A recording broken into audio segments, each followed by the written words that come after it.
Hey everybody, and welcome back to Paleo Rewind, where we journey back to uncover the month's biggest paleontological discoveries. Because what's honestly better than digging up 100-million-year-old dinosaur secrets, am I right? First of all, a massive shout out to everyone who's joining us after watching Vividen's April recap.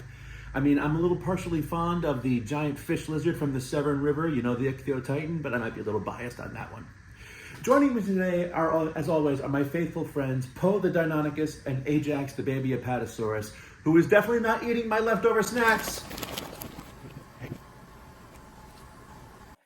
I'm Jimmy, and dinosaurs will always be awesome. Our first stop is the sun-soaked terrains of northeastern Brazil, where paleontologists have uncovered a colossal surprise, Tiamat Valdesi. This newly discovered titanosaur, named after the Mesopotamian goddess Tiamat, roamed the earth during the early Cretaceous period. The sauropod is not just a new species, it's a biomechanical marvel. Its vertebrae were basically the prehistoric version of a suspension bridge. But what truly sets Tiamat Valdesi apart is the tail anatomy. Found in the Açu Formation, this titanosaur rocked four never-before-seen features, including super stable vertebrae, providing exceptional stability and flexibility, as well as some serious tail-wagging action. Scientists think that these adaptations helped it to handle shear forces, kind of like a prehistoric shock absorber. This allowed it to become not only a massive defensive weapon, but also a really strong balancing tool. It's the ultimate multifunctional tool and appendage. This discovery not only enriches Brazil's fossil record, but it rewrites the story of how the titanosaurs adapted to their environment. Tiamat wasn't just surviving, it was thriving, tail and all. And because of the fact that the entire specimen is described from 7 huge tail vertebrae, that makes this the oldest Brazilian butt lift on the fossil record. Heading south to the windswept plains of Patagonia, Argentina, scientists have identified a new species of Abelisaurid dinosaur. These formidable predators, characterized for their short snouts and muscular builds, Abelisaurs were the Gondwana top predators, the apex of the apex, dominating the southern continents during the Late Cretaceous. Now, they were short, they were stocky, and they had an attitude to match, I'm sure. Now, tyrannosaurs often get a bad rap for how small their arms are, but take a look. Abelisaurus had much shorter and more robust limbs with really distinctive cranial ornamentation. Now, this new species adds a critical piece to the puzzle, helping us to understand the diversity and adaptability of these predators as they evolve to become the hunters of their ecosystem. For the 7-year-old Koleken inakayali stubbed its way into science toe first in Argentina's La Colonia Formation. With just a few partial skull bones and a relatively intact spine, hips, and limbs, gave us a really clear look at this 20-foot-long predator. Now, possibly a neighbor saur of Carnotaurus, Koleken's skull looked very similar, but lacked certain distinctive eyebrow horns, and the nose had a distinctively look different from that of the meat-eating bull. Stepping into the digital realm, artificial intelligence is making waves in paleontology this month, and not just because of the terrible, terrible images made with stolen source material. Under the good for humanity side of AI, researchers are employing AI tools to help identify fossilized shark's teeth with remarkable precision, streamlining the classification process and really reducing a lot of human error.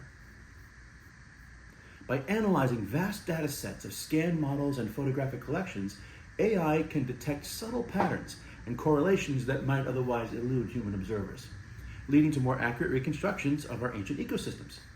Now, applying AI to collections comparisons can accelerate discoveries and opens up new avenues for understanding the complex history of life.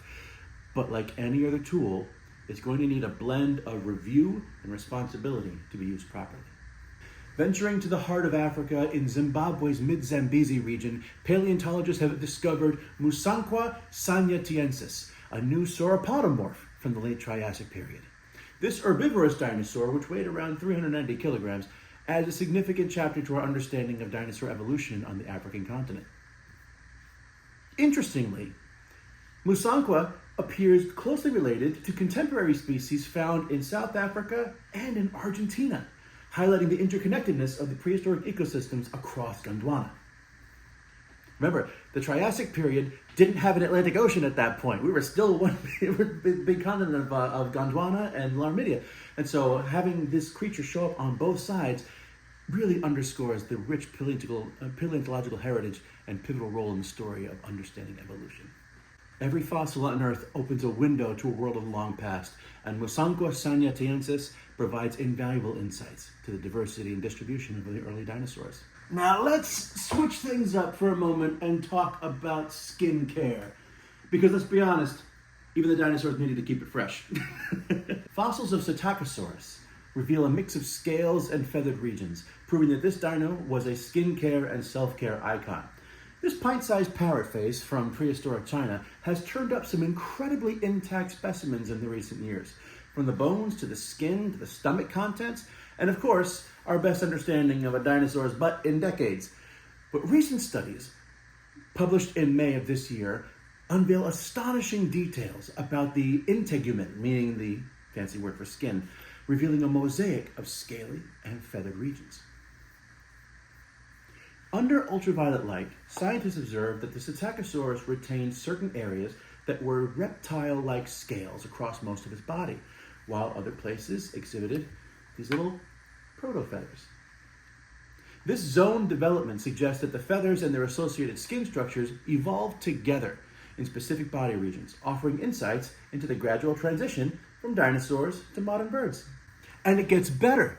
With the presence of melanosomes, which are pigment-containing organelles inside of the cells, this indicates that Ceratosaurus may have sported camouflage patterns very similar to today's crocodiles, providing both protection and a sense of prehistoric style. This is why I like to say that evolution is an action verb, right? It's a way of small changes that over time repurpose existing features to meet new challenges and opportunities. These transitional traits aren't just fascinating, they're proof that evolution isn't just about survival, it's about innovation, the original trial and error. It's like the opening act that set the stage for all the late Cretaceous headliners. And what an act that was. Imagine a world where giants like this roam freely. Makes our modern world seem a little small, doesn't it? And that's a wrap for May of 2024. But don't go anywhere, because June is shaping up to be even better.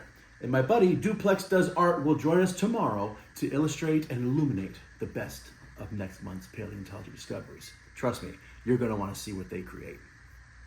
I'm Jimmy, and remember that no matter what you do, where you're from, or how old you are, dinosaurs will always be awesome.